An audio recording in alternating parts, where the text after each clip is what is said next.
The last time someone asked me to do a gel effect was quite a long time ago, and it was a pretty manual procedure. But now, thanks to Layer Styles, it's been like this for a while, I guess, but since I've done it, it's pretty easy now, thanks to Layer Styles. All I've done is create a little background with some little gray lines so you can see what's going on, and I'm going to take my rounded corner rectangle tool. I put the radius fairly high because I would like the corners to be quite rounded to make it look kind of like a button type shape.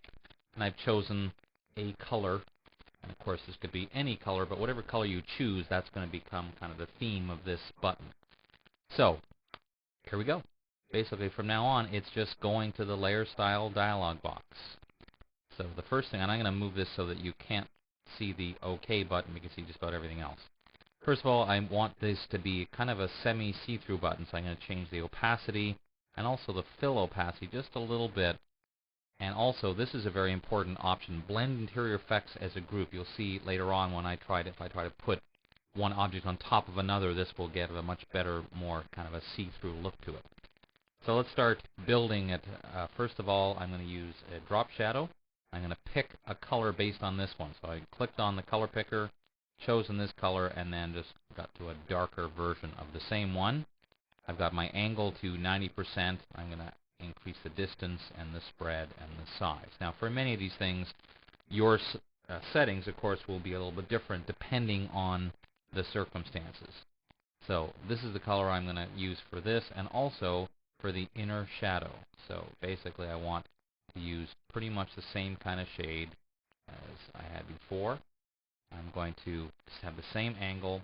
We're going to put the distance up quite a bit, and the choke up quite a bit, and also the size. If I move this out, you can sort of see the effect. We're already starting to get a little bit of the effect that we want. Then we're going to go to an outer glow. We're going to choose a lighter version of the same color,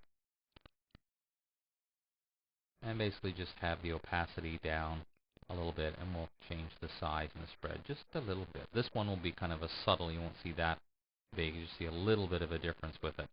So actually we'll probably lower this even more. Alright, and then we'll go to inner glow, and here we're going to once again try and use one of our darker shades. We want the blend mode, however, to be multiply. I want the size to be a fair bit larger, and maybe choke just a little bit. Now the key I want you to do with all of this is be willing to experiment, because this is where the fun really starts, when you start playing with all these things. So for example, in this case, I'm going to, in Bevel Emboss, put the size up. Now normally you would be looking at it like this. You could really see what you're doing for the full effect. I really don't have that luxury here, but we're going to soften up a little bit, and we're going to, now this might be a different number. Mine was set to this from before, so you want to put this to be a fairly high number, probably in a low resolution like this, somewhere in the 60 type range will probably do the trick. And the other thing I want to do here is I don't want the shadow to be quite as obvious, so I'm going to lower it down pretty low, if not to 0, certainly a very small percentage, just adding a little bit of an effect there. Where you can start to really tweak it, if you click on the contour button, this is a pop-up menu of other choices, but if you're willing to experiment even further, you can also just click right in the middle of it, and it comes up with a little curve that you can actually start playing with and experimenting and see what that does to your image. So you may choose to use your own like this, or you may choose to not use it at all, or use one of the built-in ones as well. I think we're just going to stick with a very basic. I'm just going to pull this up just a little bit like that. And the last thing we'll probably do here is just to try and add a bit more complexity, I guess you could call it, to this, is we're going to go back and pick a lighter version of this color. We're going to keep the opacity pretty low, 50%. I'm going to probably change this so we're pretty much on the same level here. Set the distance pretty high, though, and the size. And then in this case, whoops, wrong place. I meant to click on the pop-up menu. I'm going to choose this option called Ring. And again, some of these settings you'll find are fairly subtle, but just adds a bit more kind of texture and interest to it. So then I click OK, and we've got our basic shape turning into this kind of gel button type look. Now, as soon as I did that, one of the first things I would want to do, personally, is go to my Styles palette and click on the Style, New Style, and call it something just so I have a backup plan. But here's the beauty of course, doing this. If now I were to take my Type tool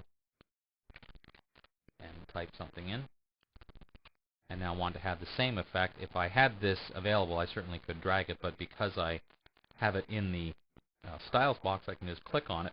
Now, at first glance, it doesn't look very good, and that's because I created it on a much bigger object. So here's what we need to do.